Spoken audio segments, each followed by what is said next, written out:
Hello friends, 2025 కూడా అయిపోతుంది. మరి మన ఛానల్ నుంచి 2025 వర్స్ట్ మూవీస్ ఏంటో చూద్దాం. నేను ఒక టాప్ 10 పిక్ చేశా. అవేంటో చూద్దాం. అండ్ వీడియోలోకి వెళ్ళే ముందు ఛానల్ని సబ్స్క్రైబ్ చేసుకోకపోతే చేసుకోండి. అలాగే ఒక లైక్ వేసుకోండి. Number 10 game changer.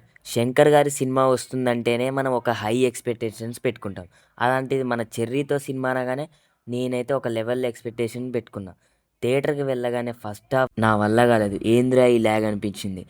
అసలు అప్పట్లో రోబో సినిమా తీసింది శంకర్ గారేనా అనిపించింది నాకైతే మూవీ చూస్తుంది. Number 9 rowdy Kingdom. సినిమాలో ఫస్ట్ హాఫ్ పర్లేదు, బాగానే వెళ్తుంది అనుకుంటే సెకండ్ హాఫ్లో పూర్తిగా పడుకుంటుంది సినిమా అయితే. అసలు ఆ భాగ్యశ్రీ బోర్స్ని ఎందుకు పెట్టారో అర్థం కాదు మూవీలో నాకైతే. Number 8 war 2. నేను నిజంగా చెప్తున్నా, సినిమాకైతే ఎన్టీఆర్ గారి కోసమే వెళ్ళా. ఎన్టీఆర్ గారు యాక్ట్ చేస్తున్నారని. నేను వార్ 1 కూడా చూడలేదు.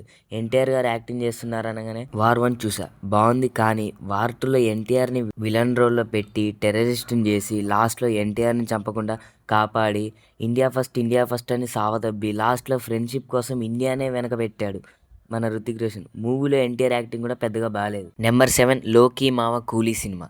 ఎల్సీయూ లాంటి ఒక మంచి యూనివర్స్ క్రియేట్ చేసి హైప్ క్రియేట్ చేసి ఖైదీ, విక్రమ్, లియో, మాస్టర్ అంత మంచి మూవీస్ తీసి బొక్కలో కూలీ తీసి మన మొఖాన ఒక 9mm రాడ్ పెట్టారు. అసలు నాగార్జున గారికి ఎలా నచ్చిందో మూవీ అర్థం కావట్లేదు. ప్రీ రిలీజ్ ఈవెంట్లో కూడా చెప్పారు 7 సార్లు కథ విన్నారని. మరి ఏమర్థమైందో ఆయనకి. నెంబర్ 6 హరిహర వీరమల్లు.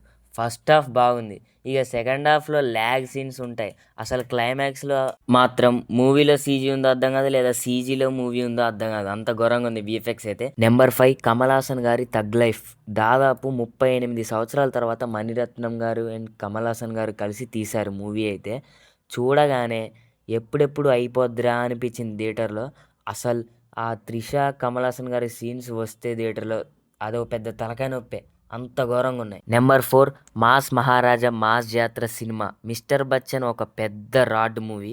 అలాంటిది 1 year తర్వాత మాస్ జాతర తీశారు రవితేజ గారు.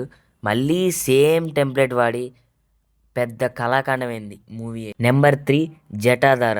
దీని మీద పెద్ద ఎక్స్పెక్టేషన్స్ కూడా లేవు. సోనాక్షి సిన్హారి గారి యాక్టింగ్ చూస్తుంటే నా వల్ల కాలే. పెద్ద రాడ్ రంబోల సినిమా ఇదైతే. నెంబర్ 2 కన్నప్ప. వామ్మో, ఈ సినిమా గురించి ఎంత తక్కువ మాట్లాడితే అంత మంచిదండి. ఒక్క మోహన్ బాబు గారి యాక్టింగ్, ప్రభాస్ గారి 10 నిమిషాల క్యామియో తప్ప ఏముంది అసలు సినిమాలో మీరే చెప్పండి. అంత ఘోరంగా ఉంది. సినిమాలో దేవుడి సినిమాలో ఎవడైనా రొమాన్స్ పెడతాడా? అట్టర్ ఫ్లాప్ అయింది సినిమా అయితే. నెంబర్ 1 తమ్ముడు. డీసెంట్ స్టోరీయే, కానీ సినిమాలో యాక్షన్ సీన్స్, సెంటిమెంట్ సీన్స్ ఒక్కటి కూడా వర్కౌట్ అవ్వలేదు. రాబిన్ హుడ్ లాంటి పెద్ద రాడ్ మూవీ తీసి తమ్ముడుతో అయినా ఇట్టు కొడతారనుకుంటే సినిమా అయితే ఘోరంగా ఉంది. సో ఎనీవే, ఇంకా చాలా మూవీస్ అయితే ఉన్నాయి. నేను ఓన్లీ జస్ట్ టాప్ 10 చేసా. ఇంకేమేమి ఉన్నాయో మీకు తెలిస్తే కామెంట్ చేయండి. And that's it for today guys.